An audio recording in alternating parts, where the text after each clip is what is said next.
I step through the polished brass doors of the High Grove, Chicago's crown jewel of fine dining, and feel the restaurant's hushed atmosphere envelop me like a cashmere wrap. Crystal chandeliers cascade from coffered ceilings, catching light in prismatic displays above mahogany tables dressed in crisp white linen. Floor-to-ceiling windows frame Lake Michigan, its evening waters glimmering like scattered diamonds against the darkening sky. Miss Ross, welcome back. The general manager, a distinguished man in his 50s with salt and pepper hair, steps forward with practiced grace. Your private dining room is ready. I nod, conscious of my family trailing behind me. My father Harold stops mid-stride, his eyebrows lifting toward his receding hairline. Palmer? Dad's voice carries that familiar note of bewilderment. At 61, his eyes still hold the sharp intelligence that built his modest accounting practice, though confusion clouds them now. They know you here? Before I can answer, my mother Elaine exchanges glances with my older sister. Mom's hand nervously adjusts her pearl necklace, a 35th anniversary gift from Dad. At 59, she still maintains the composed elegance I've always admired, but uncertainty flickers across her face. Must be a mix-up, Marissa stage whispers, loud enough for me to hear. At 33, my sister has perfected the art of the backhanded comment. As communications director for a mid-sized marketing firm, she wears her title like armor.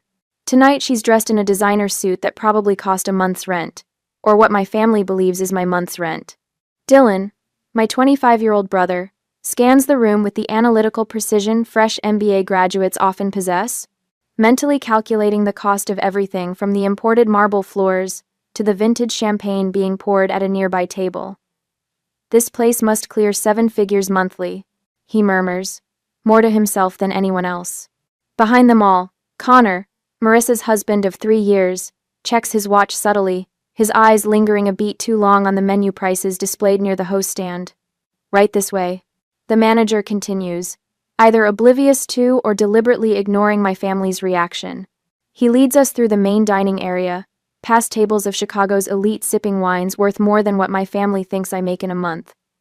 When we reach a private room in the back, my father stops short. A gold plaque beside the heavy oak door reads, Ross family. His eyes meet mine, a question forming. Happy birthday, Dad, I say quietly. Inside, the table gleams beneath a private chandelier, each place setting arranged with military precision. A bouquet of my father's favorite lilies scents the air. As we settle into plush chairs, the conversation begins to unravel just as I'd anticipated. Palmer, honey, Mom starts, her tone the same one she's used since I was in college. This is very sweet, but is this sensible? You're still getting established, and places like this are so expensive. Marissa jumps in, leaning toward me conspiratorially. I could have gotten you a discount at Gaston's through my client connection. You should have asked. I take a slow sip of water, letting the cool liquid ease the familiar tightness in my throat. This is the same song, different verse. Last Christmas, Dylan had wrapped a career advice book for me, complete with a highlighted chapter on moving from freelance to full-time. Marissa routinely offers to connect me with real clients, despite never asking about my existing ones. My apartment's closer than you'd think, I say, instead of correcting them. My 1-bedroom in Evanston isn't chosen for budget constraints, but for its proximity to my company's warehouse facility. The deliberate misdirection feels both protective and painful. Still in that small place? Mom asks. You know, there are some nice affordable options opening up in Wicker Park. I've perfected the art of deflection over the years, cultivated since college when my boyfriend paraded me around to his wealthy friends as the scholarship girl, his personal project, his token of charitable interest. The memory still burns, a lesson learned in the hardest way about how people change when they think they know your worth. It's going well enough. I say my standard response to questions about work. The words taste stale on my tongue, worn from repetition. The sommelier approaches with a leather-bound wine list, and Marissa reaches for it with the confidence of someone accustomed to taking charge. Let me handle this, Palmer, she says, the implicit message clear. I couldn't possibly know enough to make a wise choice. I slide my hand forward, taking the menu with a polite smile. I've got this covered tonight. I scan the familiar pages, then look up. We'll have the Chablis Grand Cru 2018, please. Marissa's perfectly shaped eyebrows arch high. That's a $300 bottle. It's Dad's birthday, I reply, meeting her gaze steadily. Nothing but the best. Dad reaches over to squeeze my hand, genuine emotion crossing his face. For a flicker of a moment, I see something new there, not just fatherly affection, but a glimmer of pride. When the waiter places elegant menus before us, Dylan flips his open and chokes slightly. $500 per person prefix, he mutters, eyes widening as they dart to me. Connor leans toward Marissa, whispering something that makes her glance at me with renewed suspicion. I watch their reactions, feeling the familiar push-pull of family dynamics shifting under the chandelier light. Marissa straightens, her posture reinforcing her self-appointed role as the successful sister. Dylan's competitive nature surfaces in the quick calculations I can practically see running behind his eyes.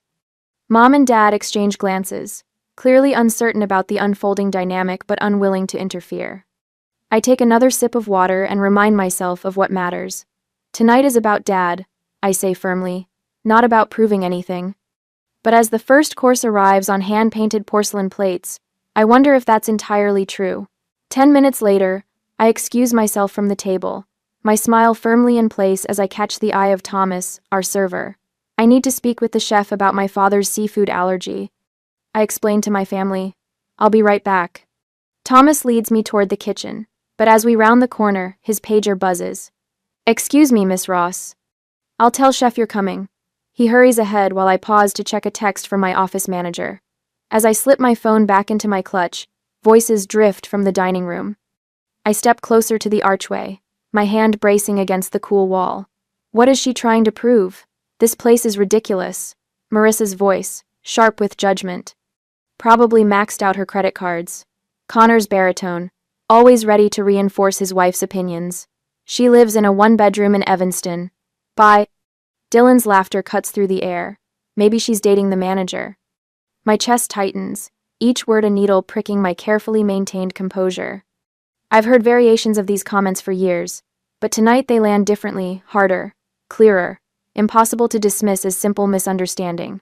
She's always been thoughtful. Dad says, his voice quiet but firm. Let her do this. I close my eyes, drawing a slow breath through my nose. The air tastes of saffron and truffle from the kitchen behind me, a reminder of why I'm here. This night isn't about their approval, it's about Dad's birthday. I straighten my spine, smooth my expression, and walk back into the dining room with a smile that betrays nothing. Chef is preparing something special, I announce, settling into my chair. Marissa leans forward, voice honeyed with false concern. Palmer, is this really in your budget? We could go somewhere more appropriate. Her eyes flick to the delicate hand-painted china, the crystal stemware, the silver cutlery, assessing each item's value while pretending to worry about my finances. Yeah. Connor nods, his wedding band glinting under the chandelier as he gestures around the room. We don't need all this fancy stuff. Harold's fine with his usual steakhouse. Their tag team approach is nothing new. For years they've worked in tandem, Marissa launching the criticism while Connor follows with reinforcement. What's different tonight is that I can see the pattern with painful clarity, like studying a familiar photograph from a new angle. They've always seen me as the family failure. 5 to do. The thought forms with startling certainty as the server arrives with our first course. Butter-poached Maine lobster with lemon beurre blanc. Each portion rests on hand-painted china worth more than what they believe I make in a week. Dad takes his first bite, eyes closing in appreciation. Despite her words, Marissa doesn't hesitate before digging in, her expression betraying her enjoyment even as she prepares her next critique. I make 6 figures, and wouldn't waste money like this, she says between bites, speaking to the table at large rather than directly to me. I remain quiet, focused on ensuring Dad enjoys his birthday dinner. $4,200. The total flashes through my mind, 8 guests at $500 each, plus wine and the custom birthday dessert. More than 3 months' rent for the apartment my family believes I struggle to afford. Dad notices the tension, his eyes meeting mine across the table. Palmer, tell me about that charity event you helped with last month, he says, an obvious attempt to redirect the conversation. Before I can answer, Dylan cuts in. You know, if you're trying to build your client base, you should focus on corporate events. Better stability than these one-off charity gigs. I take a sip of wine, watching Marissa reach for her second glass while complaining about its cost. The absurdity of the situation brings an unexpected smile to my lips, Not bitter, but somehow knowing. I've spent years protecting them from the knowledge of my success, afraid of how it might change our relationship. But watching them now, enjoying luxury while simultaneously criticizing it, I remember what my first business mentor told me. Your worth isn't determined by others' perception. Tonight they'll finally see me. Thomas approaches, his attention focused on me rather than the other guests. Is everything to your satisfaction, Miss Ross? Perfect as always, Thomas, I reply. Minutes later, the chef himself emerges from the kitchen, white coat pristine as he approaches our table. Miss Ross, a pleasure to see you again. I wanted to personally confirm that we've prepared your father's dessert without any trace of seafood, as requested. Thank you, Chef Marcel. I appreciate your attention to detail. As the chef returns to the kitchen, I notice the hostess discreetly approaching. Miss Ross, is everything to your liking? Is there anything else you need? We're well taken care of, thank you. I catch Mom watching these interactions, her head tilted slightly, a new awareness dawning in her eyes. She's beginning to sense there's more to my story than they've assumed. The server arrives with dessert, molten Valrhona chocolate soufflé, followed by a birthday cake that makes Dad's eyes widen. Vanilla bean and salted caramel layer cake, with Happy 61st Harold, written in delicate gold leaf. This is the most thoughtful birthday I've ever had, Dad says, reaching for my hand across the table, genuine emotion in his voice. The warmth of his appreciation fills me with something I haven't felt in years, a sense of being truly seen, if only for a moment. The feeling is almost enough to overshadow Marissa's continued commentary. Must be nice to blow money on desserts when you should be saving for a real place. She mutters to Connor, loud enough for me to hear. I meet her gaze across the table, no longer flinching from her judgment. The decision crystallizes in my mind, clear and certain. It's time they knew. The leather portfolio arrives with the quiet gravity of a judge's verdict.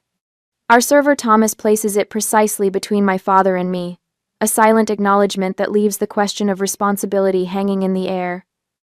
Marissa lunges for it before anyone else can move. I'll put this on my corporate card. We'll split it later.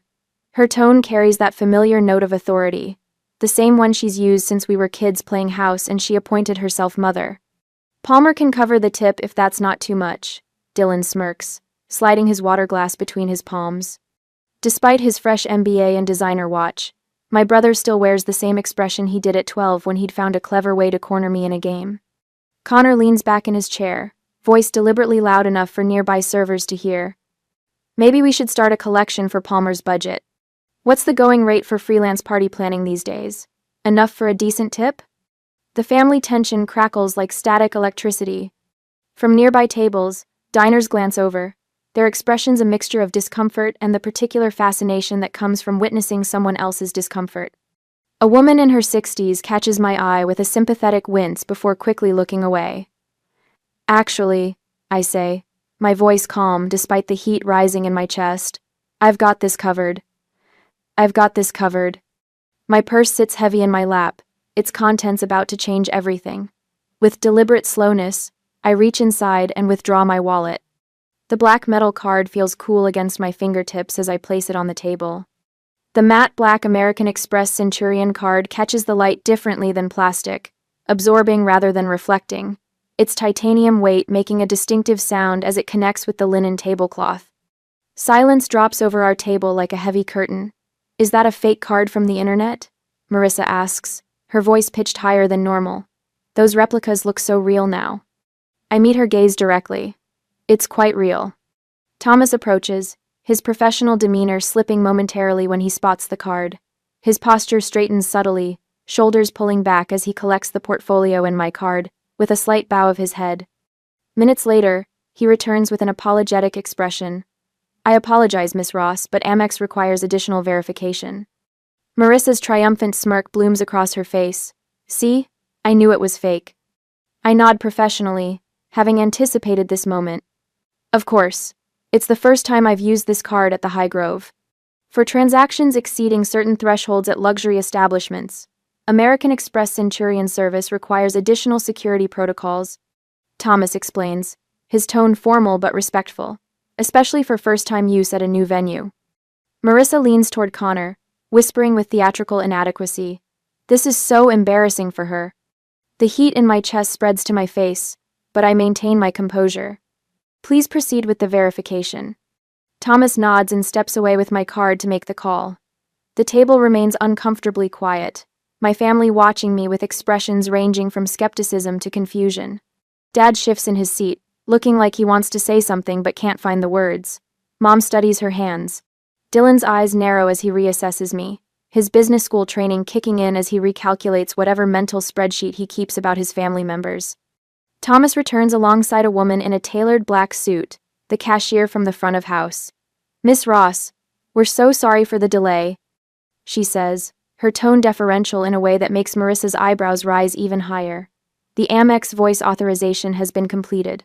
The transaction is approved. Thomas holds out a new leather folio. "The approval code is A6J9Q2, he adds, his voice carrying a new note of respect. I sign the receipt with practiced ease, adding a generous tip. The movement feels natural after countless business dinners and event settlements. As I return the pen, I notice subtle signals passing between the staff. Small nods, a particular quality of attention now directed toward our table. My family watches the interaction with increasing confusion. Mom's eyes dart between me and the servers, her brow furrowed. Dad looks both proud and bewildered, as if someone had just informed him his ordinary house cat could speak 3 languages. The energy shifts yet again, as a man in his early 40s with impeccable posture approaches our table. His tailored suit and commanding presence mark him as management before he even speaks. "Miss Ross," he says, with professional deference. "I'm Daniel Alvarez, General Manager. I've just realized who you are. I should have recognized you immediately." My family's confused expressions deepen, a synchronized response that would be comical under different circumstances.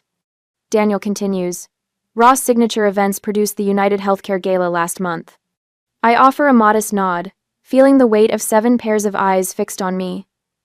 "Your team's professionalism was remarkable," Daniel adds. The governor still mentions it. Marissa's expression transforms from smug dismissal to stunned disbelief, her face tightening as if she's been slapped. The satisfaction I'd anticipated from this moment tastes different than expected. Less sweet, more complex. Daniel gestures to a server who approaches with a bottle in an ice bucket. "Please accept this Dom Perignon 2012 with our compliments, as an apology for the verification delay." As Daniel withdraws, my family stares at me as if seeing a stranger wearing my face. The champagne cork pops with a festive surrender that seems at odds with the tension. Dylan leans toward Marissa, his whisper audible in the silence. "What's Ross Signature Events?" Connor pulls out his phone beneath the table, thumbs moving rapidly. His eyes widen as he tilts the screen toward Marissa. The color drains from my sister's face as she reads whatever Connor has found. Her eyes lift to meet mine, filled with questions and something that looks uncomfortably like hurt. I take a deliberate sip of the champagne, allowing its complex notes to settle on my tongue before I speak. "I suppose we should talk about what I actually do for a living." The private dining room has grown silent except for the gentle clink of crystal and silver. My family's expressions range from confusion to disbelief, with Dylan's mouth slightly agape and Marissa's perfectly composed face showing the first cracks I've seen in years. Ross Signature Events started in 2019. I begin, my voice steadier than I expected. After 3 years of working for other companies, I saw a gap in the corporate events market. No one was delivering truly seamless experiences. Dad leans forward, his weathered hands clasped on the table. The confusion in his eyes is gradually replaced by something I haven't seen directed at me in years, genuine curiosity. My first clients were small tech startups, Brightware Solutions and Nexus Innovations. I traced the rim of my glass with my index finger. They wanted launch parties that would impress investors without seeming wasteful. I rented a warehouse space in Evanston, hired 2 part-time assistants, and delivered both events under budget. Mom's hand flies to her pearl necklace, her usual nervous gesture. "You did all that while living in that tiny apartment?" "The apartment is 3 blocks from our logistics hub," I explain. "The building may be older, but the location is perfect for what I need." I continue outlining our growth trajectory, watching their faces transform with each benchmark. 6 clients the first year, 15 the second. Then the turning point landing Continental Healthcare's annual leadership summit, which put us on the map with Fortune 500 companies. "Last year, we produced 78 events across 17 states," I say. the facts flowing easily now. We've grown from those two part-timers to a core team that travels nationally. Dad's expression undergoes the most dramatic transformation. The confusion gives way to understanding. Then pride blooms across his features, softening the lines around his eyes. He sits straighter, his chest expanding slightly. Excellence in every detail? I say, looking directly at him. Just like you taught us, Dad. I've built the entire business on that principle. The silence that follows feels weightless, almost reverent. Then Marissa clears her throat. Why didn't you ever mention this at family gatherings? Her voice carries a new edge, not her usual condescension, but something more complex. All those times we asked how work was going, you just said fine or busy. Connor nods, his eyes narrowed slightly. Seems strange to hide success from your own family. Dylan, never one to miss an opportunity to showcase his MBA knowledge, leans forward. What's your profit margin? With that kind of operation, you should talk to me about tax strategies. There are several structures that could optimize your client. We're your family, Marissa interrupts, her tone softening into something that sounds almost hurt. We deserve to know. The accusation hangs in the air. They're trying to make my silence the issue rather than their assumptions. It's a clever pivot, one I might have used myself in negotiations. I fold my napkin carefully, gathering my thoughts. You're right, I acknowledge finally. I bear some responsibility for this misunderstanding. Their collective surprise at my admission is almost comical. When I started the company, I wasn't sure it would succeed. The first 8 months, I barely broke even. I lived on ramen and worked 18-hour days. I look at each of them in turn. I didn't want to disappoint anyone if it failed. Mom's eyes soften. We would never. By the time it became clear the business was viable, I continued gently. Something had shifted in how we talked about careers. Remember Thanksgiving 3 years ago? Recognition flickers across Dad's face. I mentioned landing the Northwestern Medical Conference, and Dylan asked if I was still doing those little parties. Marissa suggested I apply for an events coordinator position at her firm, because it had actual benefits. Color rises in Marissa's cheeks. At some point, I say, keeping my voice free of accusation, it seemed easier to let you believe what you wanted.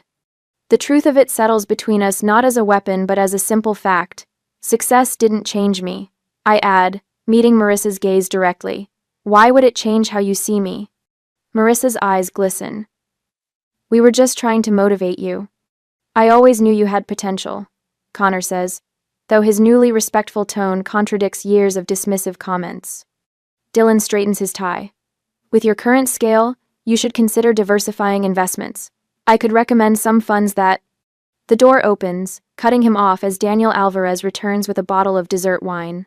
Thought you might enjoy this with your final course, Miss Ross. The 2015 Sauternes pairs perfectly with the chocolate soufflé. He places the bottle on the table with a flourish. And congratulations again on the Event Planners Association Award last month. Best Corporate Production of the Year, quite an achievement. Thank you, Daniel. I smile politely.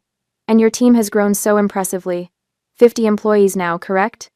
We're only 47 employees, not 50. I correct him automatically. Though we're adding 3 positions next quarter. Daniel nods appreciatively and withdraws. The correction hangs in the air, a small detail that reveals more about me than grand pronouncements could. I've never needed to exaggerate success. The truth has always been enough. Current projects? Dad asks, his voice gentle with new understanding. We're handling the Art Institute's annual gala next month. I reply, warming to his genuine interest. 3 museum fundraisers, the Chicago Symphony Orchestra's donor appreciation event, and corporate conferences for Keller Williams and Abbott Laboratories. I pause, then continue casually. This year's revenue projection is around $52 million. Harold nearly chokes on his champagne. Mom's eyes well with tears. Business Chicago ran a profile last quarter, I add, estimating my personal net worth above $33 million. Their numbers were reasonably accurate. Marissa sets down her glass with exaggerated care, her hand trembling slightly. The complete silence that follows is profound. What strikes me most is how unchanged I feel in this moment. The weight of secrecy has lifted, but I'm still the same Palmer who entered this restaurant 2 hours ago. The same person they've always known, just more completely seen. The contrast between my composed demeanor now and the years of calculated silence feels almost surreal. Marissa's perfectly maintained composure finally cracks. A tear slips down her cheek. I thought I was helping you, she whispers. Connor studies the menu prices with new understanding, as if recalculating years of interactions through a completely different lens. Dylan's MBA confidence has visibly diminished, his shoulders slightly hunched as he stares into his water glass. The quiet that settles over us isn't angry or triumphant, it's contemplative. A family recalibrating, adjusting to a new reality. I'm still the same person I was an hour ago, I say softly. Dad reaches across the table and squeezes my hand. His eyes shine with emotion. I'm so proud of you. 3 simple words I've waited years to hear, not for the business success, but for the recognition of who I've always been capable, determined, worthy of his pride. The beginning of reconciliation shimmers between us, tentative and real.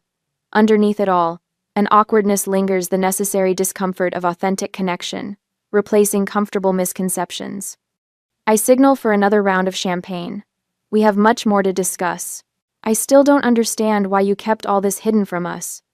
Marissa says, her voice softer now but edged with something I recognize immediately. The subtle art of making someone else's choices about her. We could have celebrated your accomplishments together, Palmer. As a family?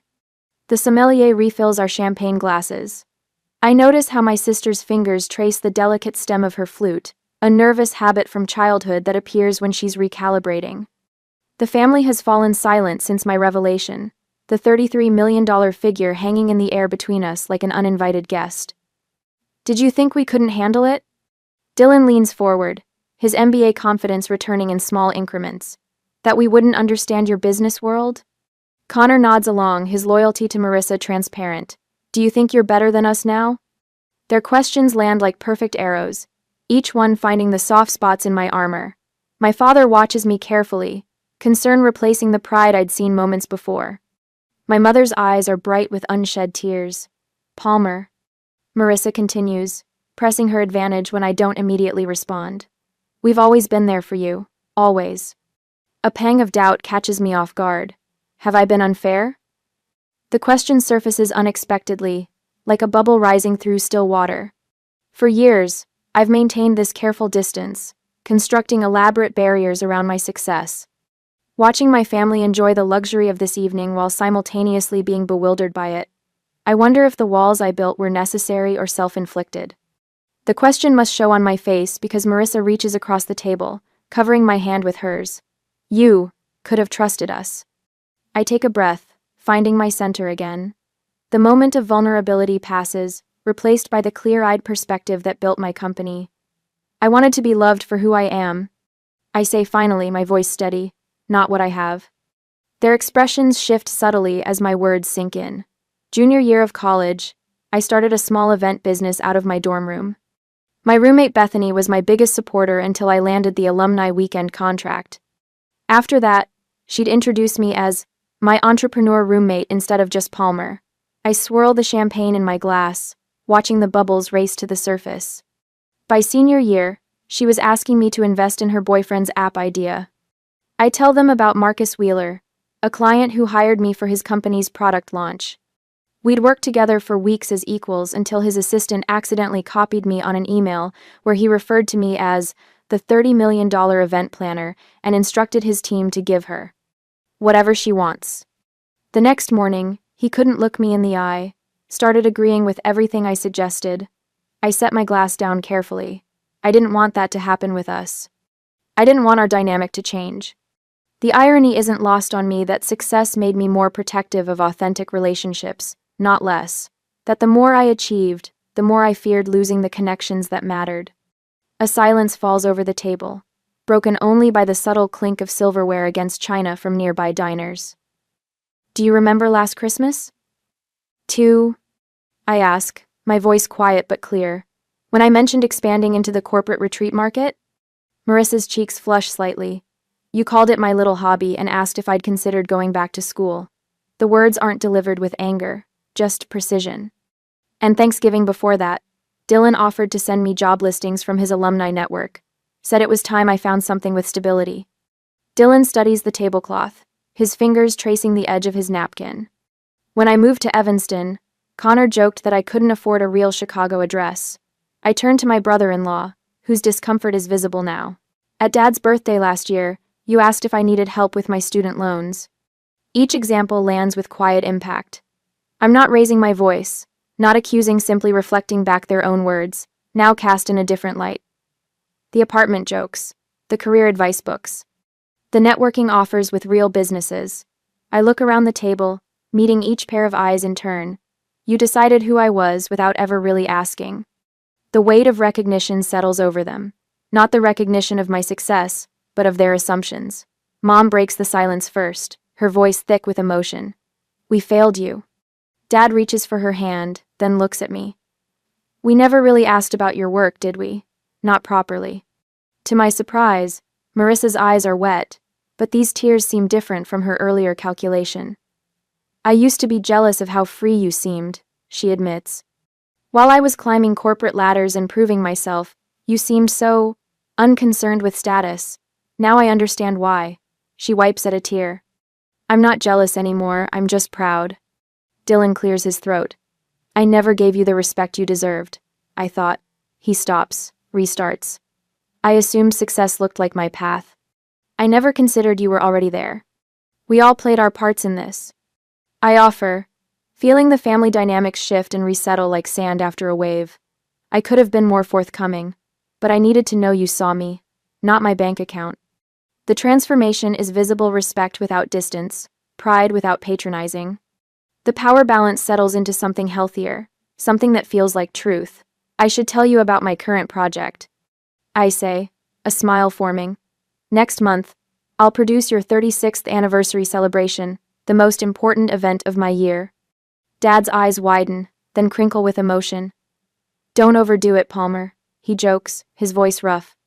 I laugh, the sound genuine and free. Dad, I mount $12 million shows for pharmaceutical companies. For my parents, there's no ceiling. Daniel returns with a bottle of rare dessert wine, a personal favorite he knows I appreciate. As he pours, I raise my glass. To family, I say simply. To Palmer, Dad counters, and to family. In their eyes, I see it. Finally, I am seen for who I truly am. Not the struggling freelancer, not the secret millionaire, but simply their daughter, their sister, Palmer Ross, complete and undivided. A month later, I stand near the bar, champagne flute in hand, watching as my professional team executes Dad and Mom's 36th anniversary celebration with flawless precision.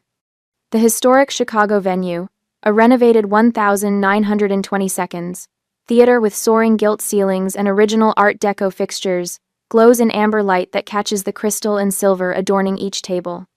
Mom looks radiant in midnight blue, her hand rarely leaving Dad's as they greet their closest friends. The guest list is intimate, just 30 people who matter most to them, but the experience rivals galas I've produced for governors and CEOs. That's Palmer Ross. I overhear a waiter telling his colleague, voice hushed with respect, she produces the city's top events. The comment washes over me without triggering my old defenses.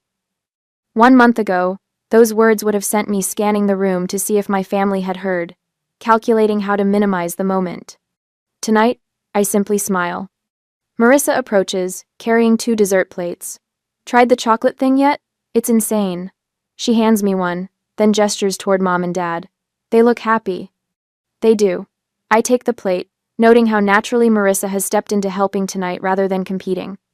She spent the afternoon arranging place cards and greeting early arrivals, tasks she once would have considered beneath her communications director credentials. Across the room, Dylan converses with my operations manager, notebook open, genuinely interested in the business strategy that built Ross' signature events. No condescending advice, no assumptions, just respectful questions from one professional to another. We've reconfigured but grown stronger. The shift started that night at the High Grove and solidified in small moments since Sunday dinners where my expertise was sought rather than dismissed, phone calls where achievements were shared openly, visits to my office where my parents proudly introduced me without qualification. I've been journaling, I tell Marissa, surprising myself with the admission, writing about how hiding my success was actually its own form of control. She raises an eyebrow. How so? By managing what you all knew about me, I was trying to control how you'd treat me. I take a sip of champagne. But authenticity requires complete honesty, even when it's uncomfortable. Being seen fully is terrifying and liberating. The weight I'd carried for years has lifted. No more separate selves, no more calculated omissions. The freedom shows in how I move through rooms now, shoulders relaxed, smile genuine. I notice a young woman from the catering staff watching me. She's maybe 23, with the hyper-vigilant eyes of someone with talent who doesn't believe in herself yet. Throughout the evening, I've seen her quietly solve problems before they became visible, then deflect when her supervisor tried to praise her. "Excuse me," I say to Marissa, then cross to where the young woman stands. "The timing on the dessert service was perfect," I tell her. "That was your call?" She blushes. "Just doing my job, Miss Ross." "I recognize that look," I say quietly. "Hiding accomplishments won't protect you. Your worth isn't in what you do, but living authentically frees you." Something shifts in her expression, recognition, perhaps. I hand her my card. "Call me Monday. I could use someone with your instincts." Later, as dessert plates are cleared and coffee is served, Dad taps his glass for attention. He asks me to join him and Mom at the center of the room, his arm circling my shoulders when I step forward. "Our Palmer has made this night extraordinary," he says, his voice thick with emotion. "But her greatest gift wasn't this beautiful party, it was finally letting us see her." I look out at our family and friends, all witnesses to our journey. "A month ago I showed you what I do," I say. "But tonight is about who we are, together. Thank you for seeing me, all of me, and still showing up." Marissa approaches, giving me a genuine side hug. "Next time, warn me you're a millionaire," she whispers. I laugh. "No need. I'm still me. I'm—" Dad raises his glass. "To success measured not in dollars but in character." The next morning, I stand in my new downtown office overlooking the Chicago skyline. Floor-to-ceiling windows frame the lake and city that have always been my home. On the credenza behind my desk, family photos now stand prominently alongside business awards, no longer separate worlds, but complementary parts of a whole life. My phone rings, Marissa, confirming Sunday dinner at her place. As I answer, I catch my reflection in the window. My smile comes easy now, unguarded. Sometimes the greatest gift isn't money or fame, it's living truthfully, and letting the people you love see it.